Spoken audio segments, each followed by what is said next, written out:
Well, hello everybody. Welcome to the latest episode of NHM Live. I will be your host today, Alistair Hendry, and we are taking part in the ultimate dinosaur face-off. We've got 4 experts joining us for today's show, and they're going to be sharing with us their choice of favourite dinosaur as they battle it out to be crowned the coolest dinosaur in the world.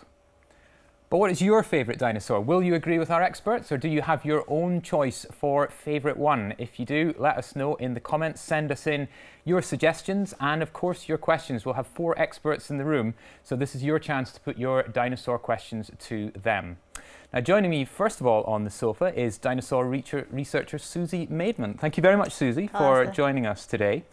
Now, Susie's going to be telling us about her first choice of dinosaur in just a minute, but it's going to be a big summer for dinosaurs. We are just around the corner from another Jurassic World movie. I'm certain... Well, things have changed quite a bit since the original ove. Are you a fan of the original Jurassic Park? Oh, who isn't? I love the original Jurassic Park. It's a brilliant film. I think it's absolutely great, yeah. Yeah, and dinosaurs have been a big feature in movies for quite a long time, but as someone who actually works on the real thing, are these movies a fair representation of the dinosaur group? Yeah, I think they do a great job. And, you know, Jurassic Park came out in 1993, the original, and I think that since then, our knowledge and our understanding of what dinosaurs looked like has moved on a little bit. So there's some things today that if they were going to make that film again, would probably be different. But actually, I think the special effects are amazing. And yeah, it's terrifying as well, isn't it? So. And those effects are getting better all the time. They are, yeah. And it's amazing, actually, how well the original one holds up. It's probably up there with Star Wars and The Matrix as my favourite movies of all time. Do you remember the experience of going to see the original? I do. It was absolutely terrifying. I remember being absolutely terrified by it. And it's still incredibly scary. It's still, yeah, completely scares me. And did that movie have a part to play in you going on to kind of study these things for your career? Well, I knew already that I wanted to be a dinosaur researcher when I grew up. When Jurassic, I was 12 when Jurassic Park came out, and I did know already. But what I think it did was it made it, certainly for me as a 12-year-old girl, more socially acceptable to be able to say that I liked dinosaurs, and that was a thing that I wanted to be able to do. Fantastic. Excellent. Well, we have our dinosaur face-off today. So we've got 4 speakers, each bringing their own choice of dinosaur that they think is the coolest dinosaur in the world. So Susie's up first. So let's find out what she thinks is the coolest dinosaur for her.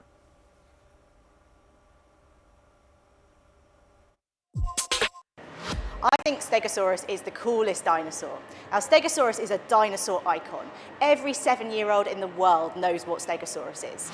When I was a kid, I loved Stegosaurus. It was my favourite dinosaur. I had a Stegosaurus money box, and I had a blow-up Stegosaurus. And then when I got to do my PhD, I arrived on my first day, and my PhD supervisor said, "How would you like to do a PhD on stegosaurs?" And I thought, fantastic, I get to study my childhood favourite dinosaur.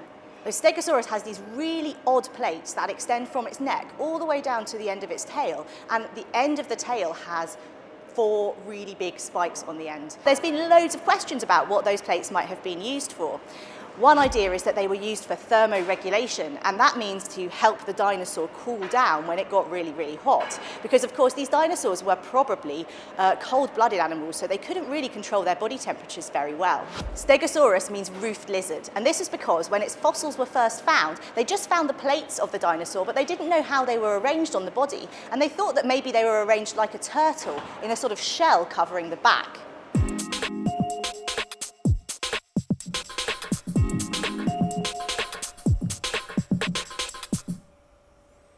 Well, definitely an iconic dinosaur there. The Stegosaurus is probably, fair to say, one of my favourites as well, one of the earliest that I remember. I think you might have a very popular choice here, Susie. So here we can see a magnificent animal. Now, you might be, is it fair to say, maybe a little bit biased, because we've got one of these in our collection, haven't we? We have. We've got one of these. This is it. This is Sophie, the Stegosaurus, and it is the world's most complete Stegosaurus. It's fabulous. It's on display in the museum. It's an absolutely fabulous specimen, and yeah, we're very lucky to have it, and I was very lucky to be part of the study of it and being able to work on it. Now it's fantastic to see like the whole animal there. I'm going to guess, is it really unusual for us to uncover a dinosaur fossil that's so complete? Yeah, it's really, really unusual. And when we walk around museum exhibits, we see these complete dinosaurs, and that gives off the impression that that's actually how we find them, but that's actually incredibly rare. For the vast majority of time, we just find parts of limb bones or maybe just a plate, and skulls are very, very rare. So Sophie is an incredibly rare discovery where we actually found the dinosaur articulated, so all of its bones were in the right place, and virtually complete. It's a beautiful specimen. And we've had a question come in from Andrew on Facebook, and he's asking, why did Stegosaurus have plates? Because, of course, I suppose that is the most recognisable feature of them, yeah, isn't it? And it's probably the question that I get asked most often about stegosaurs.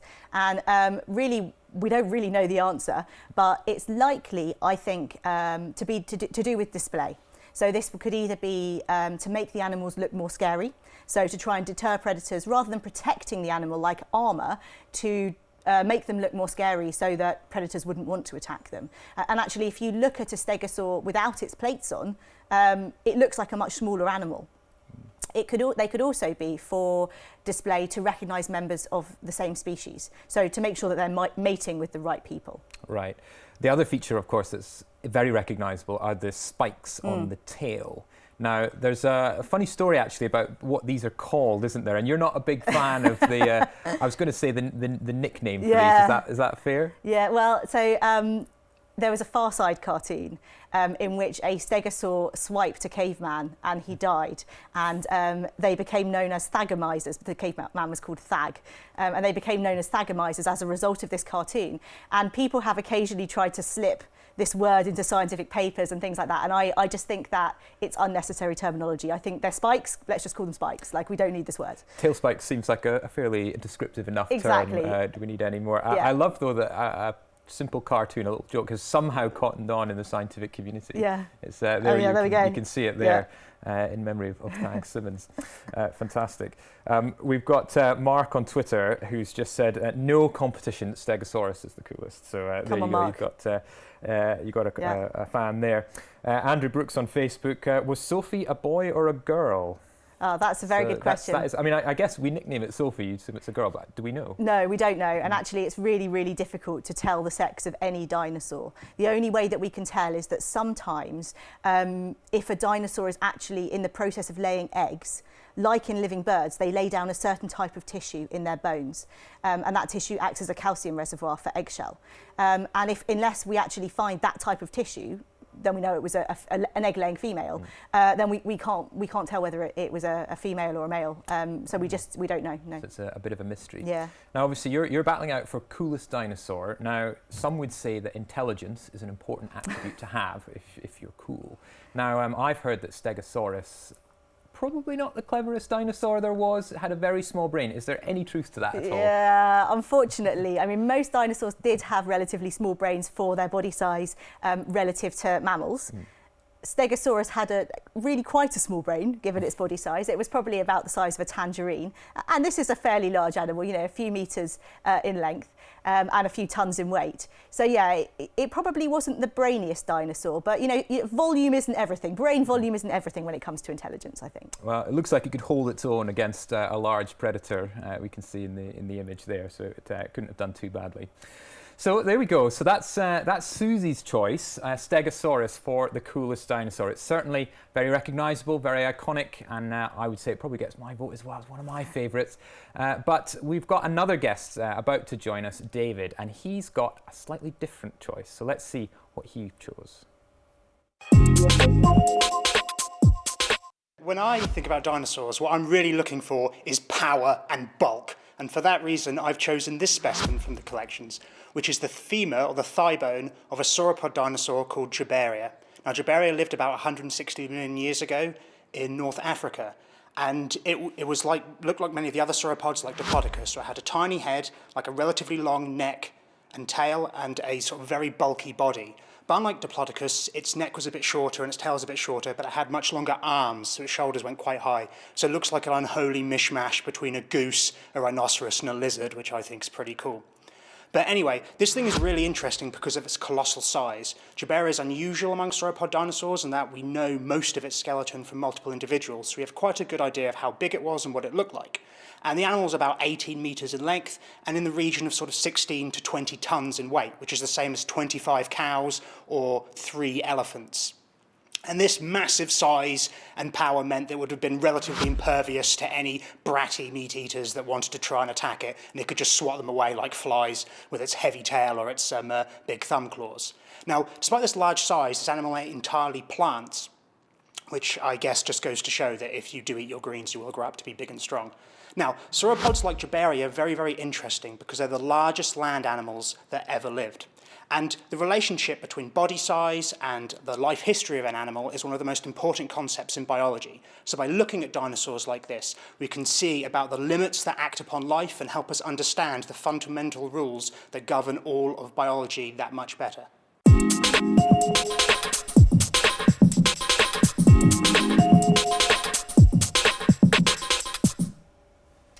Okay, well that one is maybe a new species for many of you, but certainly a very iconic shape. It looks a lot like the Diplodocus is what I was going to say. So David's joined us on the sofa now. Thanks for coming along today, That's right, David. thanks for having me. So your choice, Jobaria, this is probably, it's fair to say, maybe not going to be as recognisable as Susie's Stegosaurus. So you might have a little battle on your hands to convince people it's the coolest. Perhaps not. It might not have the best word of mouth, but as you say, it's already quite distinctive in terms of its body shape. It's like the quintessential dinosaur. It has everything you want. It's big, it's completely unlike anything that we have today. So it's important to remember, although like the first thing many of us think about when we think of dinosaurs is, oh yeah, they're huge. Most dinosaurs weren't really significantly larger than some of the largest mammals, like some of the mammoths and like prehistoric rhinoceroses. But sauropods like Jobaria were genuinely unique and genuinely massive. So as I said, it's an unusual one. When did you first find out about Jobaria as a species? I guess I first became sort of familiar with it. I did my PhD research on sauropods, looking at how they fed. And Jobaria is unlike many other sauropods. The sauropod remains tend to be quite poor. Their heads and the hands and feet are often missing, for example. So we tend to just have big limb bones and vertebrae. But Jobaria is actually relatively well known, so this makes it quite an important sauropod dinosaur. Now, you can see the sauropods, all huge dinosaurs, massive necks, that really characteristic shape. There's nothing really alive on Earth today that kind of resembles these things. Do we know things like, how did they get enough food, for example, to get enough energy to move around for a start? Yeah, you're right. That we just don't really have anything that much today. You have to kind of think about it as like combining aspects of different animals. But to thinking about how they would have been able to get enough food, essentially they would have just eaten all the time. They'd have to have eaten continuously. So this they could have, they would have just been stripping leaves, and they didn't chew, so they just bit things off and then gulped it straight down. And this would then be fermented within like massive guts within their capacious bodies, which is why they had to be so big. So the size is directly related to it. It's like we're not chewing our food, we're just going to swallow it and let the body do the rest. Yeah. And the long necks, is that presumably to reach the food in the high trees? So the necks would be useful for a variety of ways. So different sauropod necks seem to have been more flexible in different orientations. So it's quite helpful, I think, to think of them as a bit like a goose. So you've got like this snapping head and a neck that helps it sweep a large area to gulp down as much food as possible. Yeah. It may have also been useful for helping them to thermoregulate as well, but certainly would have helped them to eat as much as possible. Excellent, okay. And did they move, like, I would imagine an animal of this spot would have been quite ponderous. Yeah, it's not. Yeah, you're not very ponderous. I mean, I'm just curious if we could put a Stegosaurus and Jobaria side by side in a race. I think they'd probably do similarly poorly. Yeah. But the important thing is that Jobaria would look more majestic doing it, and I think that's the critical aspect. Well, we are talking about coolness. More of a sweep, not a little waddle. So I think it wins on style points, if nothing else. Okay, Susie, what do you reckon? Do you think? Jobaria probably would have had a longer stride because its legs were longer. So it may even have been faster moving than Stegosaurus. I don't think they were doing any running around whatsoever. Yeah, well, I suppose I should ask, were they around about the same time? Because obviously the dinosaurs existed over huge periods of time. So they're both Jurassic in age. Jobaria is a bit older than Stegosaurus. But certainly the environments which Stegosaurus lived were full of different kinds of sauropods, some of which were quite similar to Jobaria. Excellent, okay. Well, there you have it, guys. We've got two options there, Stegosaurus or Jobaria. Do you agree that these are contenders for the coolest dinosaur, or have you got another one that you'd like to suggest? We've had a couple of comments coming in. So we've had Alicia on Facebook saying, I think the iguanodon has got to be the coolest dinosaur out there. you guys say, is that a fair choice, do you reckon, iguana? Well, it does always have its thumbs up, doesn't it, It in does. illustrations. So It's that, always in a good there's mood. a big thumb spike, yeah, maybe. Excellent, that's a good one. And we've also got here, we've got Silvio saying, my child, Vittorio, 9 years, says, Dilophosaurus is the best one. And also asking, this is a lovely question, asking if a dinosaur can marry a different species of dinosaur. I'm not sure if marriage was a thing in the dinosaur world, but maybe it was. I think their social structure was less rigid than ours, so I think they'd be fine with that. On that note, actually, Dilophosaurus was one of the Jurassic Park dinosaurs, if I remember. It was, yes. And we've had a question about, did it actually spit poison? No. No, No, and it not. didn't actually have a frill either. At least there's no evidence that it had a frill. So normally the soft parts don't fossilise. We only see the hard parts. We only see the bones. And presumably the frill was soft. It sort of flips open and shakes about in Jurassic Park. But yeah, there's absolutely no evidence that Dilophosaurus had that. And actually in animals today that produce poison, like snakes and things, they actually have pits on their bones which show where the poison is injected. And there's no evidence from any dinosaur of these sorts of pits. So we don't think that any dinosaurs were poisonous as far as we know. Okay, excellent. Well, thank you both for your contributions. We've got another one to come, though. Paul Barrett, who some of you, if you watched last year, might remember, coming back to talk about more dinosaurs. Let's see what his pick was for coolest dinosaur.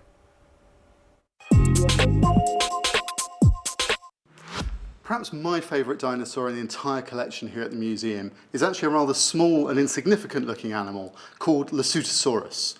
And Lesothosaurus is actually one of the older dinosaurs we have here, which is one of the reasons it's my favourite, because it tells us a lot about the early evolution of dinosaurs and how they started to turn into the huge variety of types that we saw later on.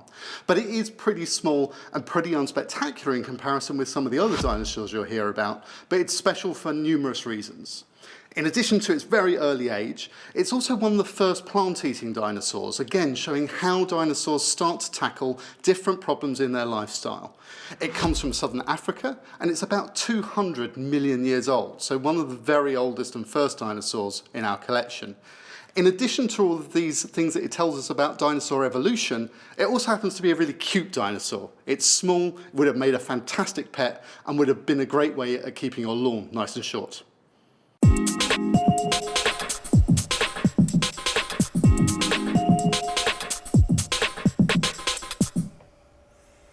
Well, perhaps a very niche choice there, maybe. I haven't heard of this one myself. So, Paul, you're going to have to do some convincing, I think, for this one. So tell us, first of all, where you first heard about this particular species, because it's an unusual one. So I'm a dinosaur nerd from being a kid, so I've known about Lesothosaurus ever since I could pick up a big book on dinosaurs and read about them.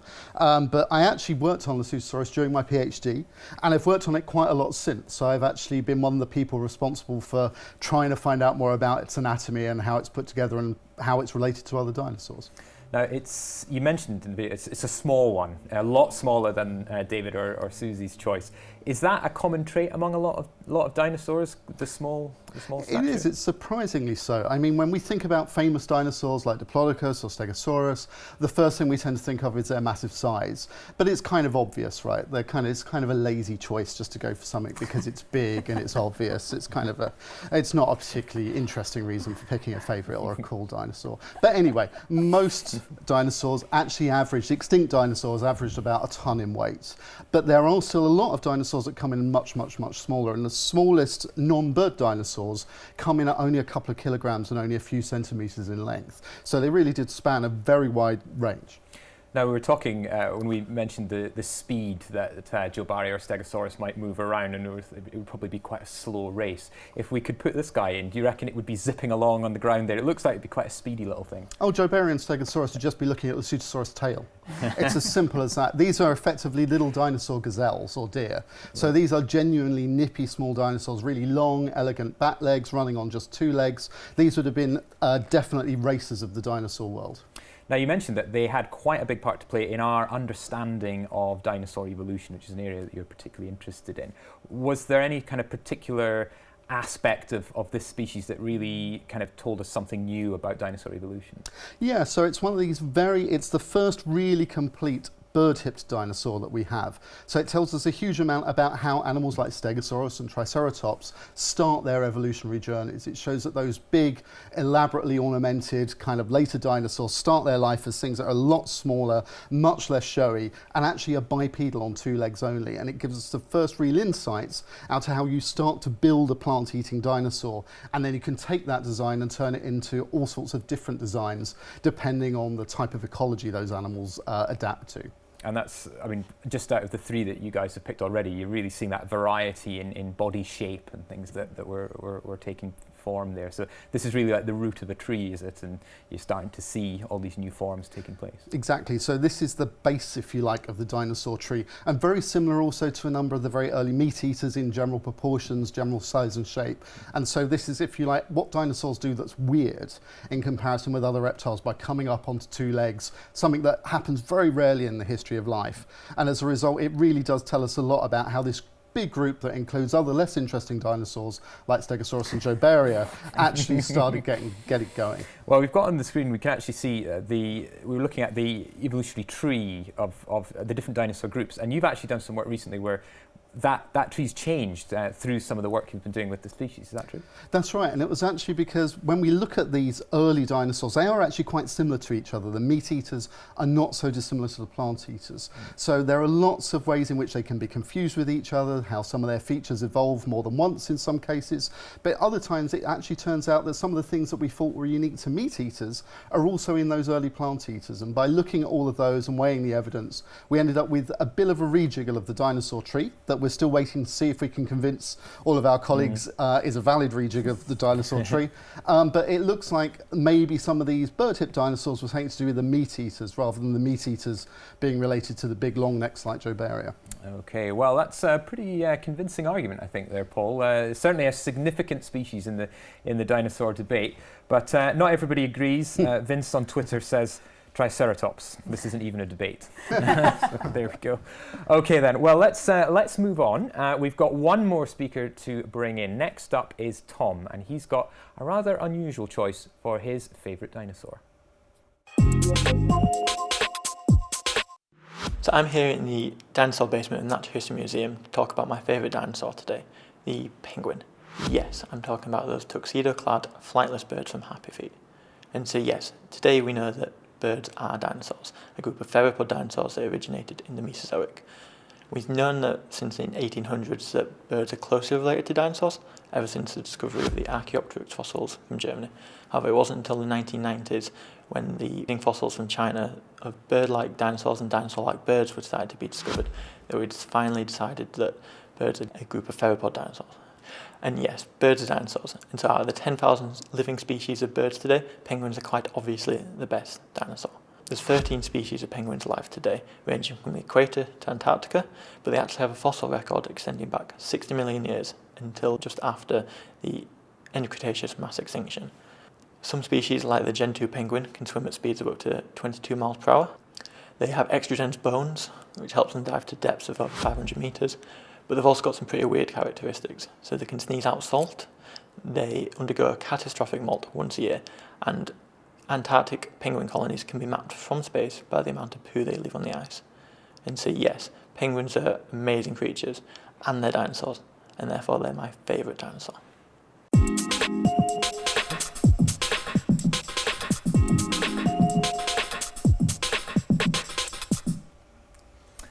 Okay, perhaps not the most conventional choice, maybe. So, Tom, you've picked a penguin. Of all the dinosaurs that you could have picked to be your favourite, you've picked something that, quite frankly, doesn't feel like a dinosaur.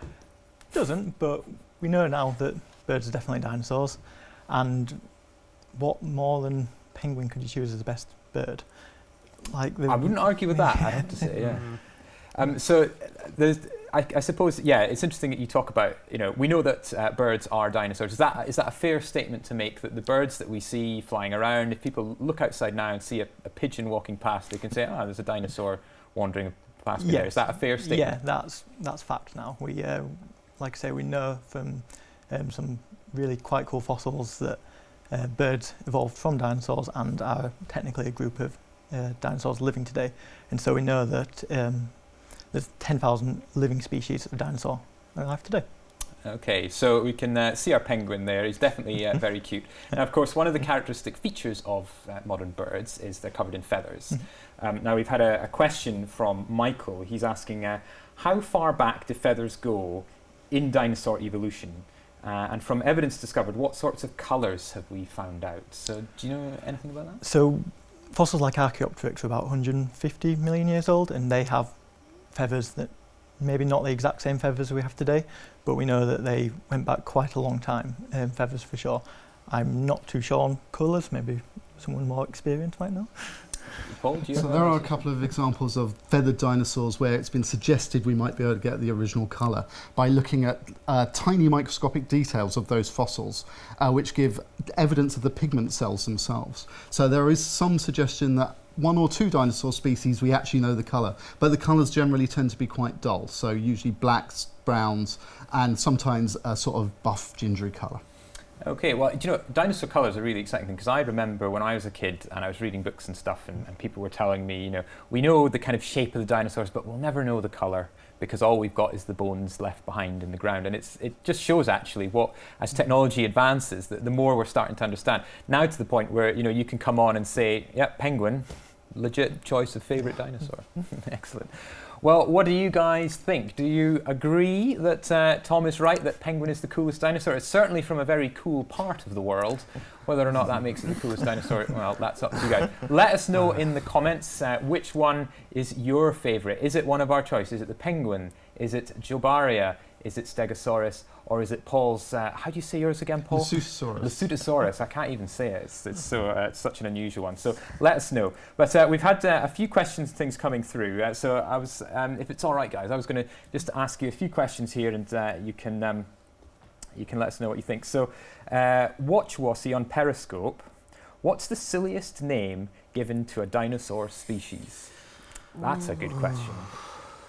What's the silliest? It's also difficult to answer without offending whoever names the Yeah. dinosaur. Oh, of course, yeah. Are the experts watching? Yeah, we don't want to upset them. I think I know what my least favourite dinosaur name is, and that's for a kind of theropod from Australia called Timimus, or Tim Mimic, because it's named after a particular person, but it came millions of years before Tim. So how could it mimic Tim? Tim must be mimicking it. Okay then. Well, we've had Alex on Facebook. They're all super cool, but Triceratops rules. So I think Triceratops definitely very, very popular here. To be fair, Triceratops was my favourite dinosaur when I was a kid. Really liked it. It was definitely my favourite dinosaur when I was a kid, but then I've learnt about all the different types of dinosaurs. Okay. We've got another question. This is from Darren Withers on Facebook. The question is from my son, Elliot, aged 11. And he said, coolest dinosaur has to be the Therizinosaurus. Have I said that right? Therizinosaurus. And are its feeding habits still unknown? So it sounds like they've done a little bit of research on this one. This is a very strange looking beast. So yeah, do we know anything about its feeding habits?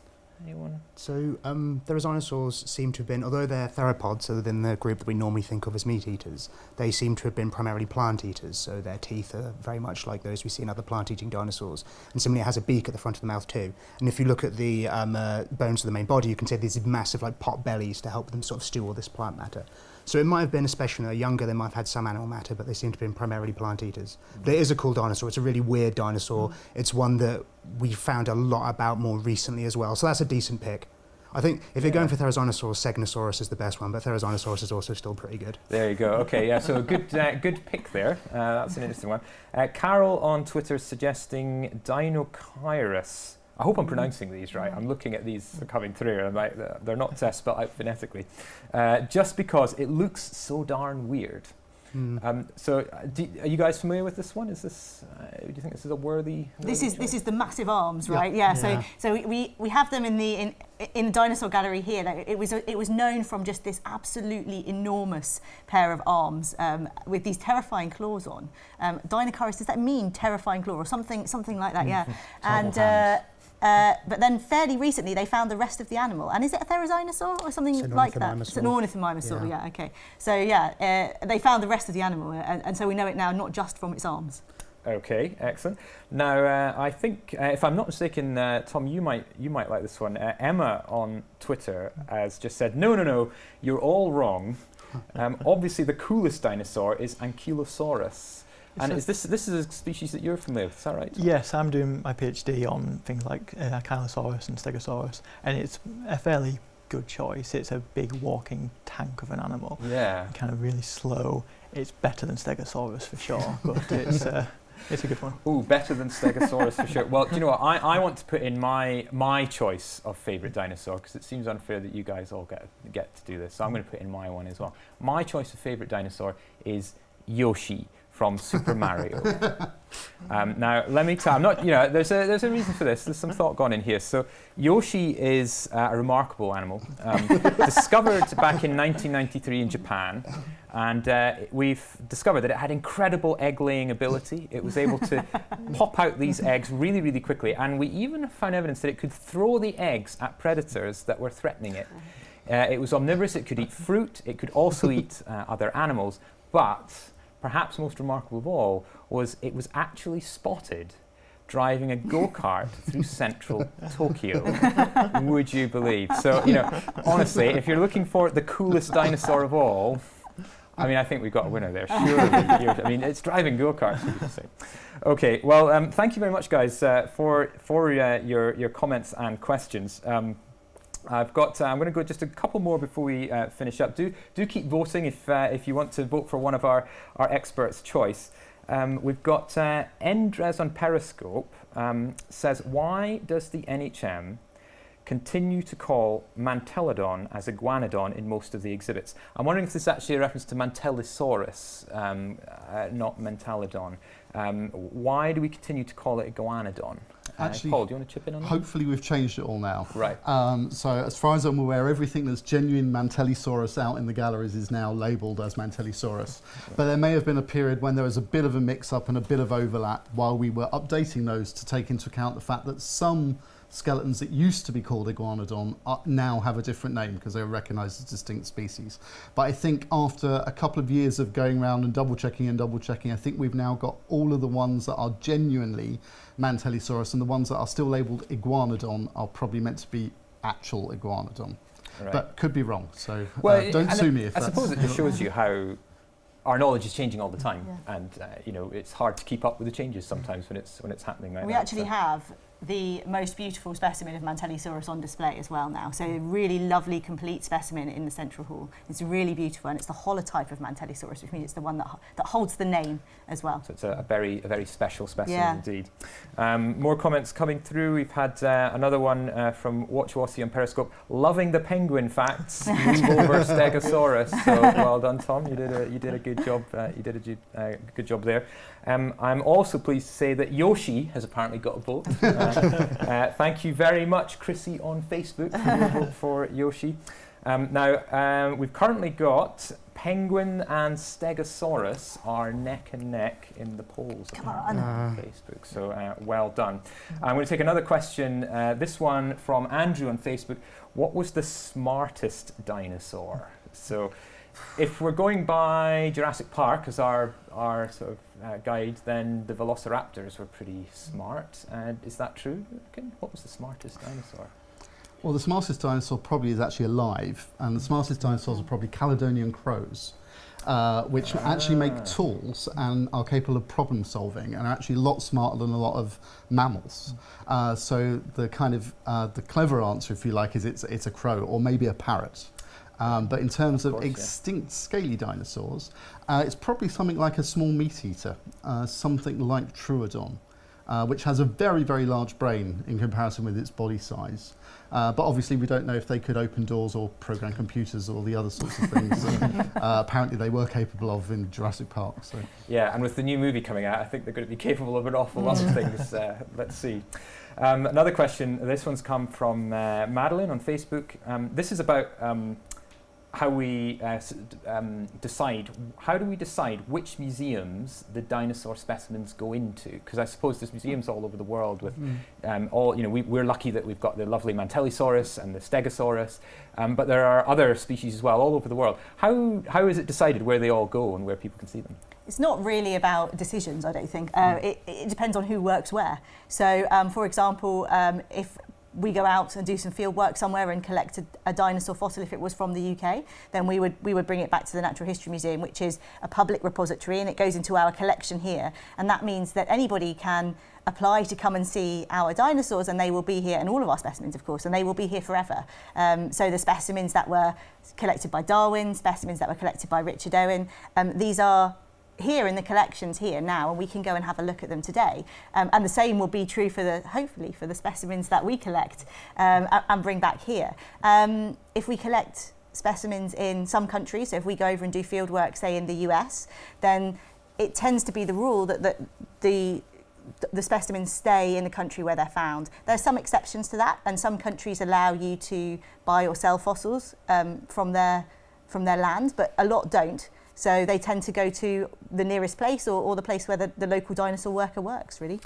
Excellent. Okay, thank you very much for that. And thank you very much, guys, for all of your questions and all of your comments and for voting on your favourite. I am now in a position to reveal to you the official winner of the coolest dinosaur in the world. It goes to the penguin. Well done, Tom. How do you feel about coming in left field there with a very unusual choice? Yeah, pretty proud. I'm happy to beat my two supervisors, so that's good. Yeah. Excellent. Yeah, I think you can be quite smug about that now for quite some time. But thank you very much, all of you guys, for bringing along your contributions. It's really interesting to hear about it, and well done, Tom, for picking the winner. And thank you very much, guys, for all of your questions and all of your comments. It's been lovely to see all those coming through. Please join us next week as we go behind the scenes into the museum basement to explore our tank room. So join us then. Thanks very much. Bye-bye.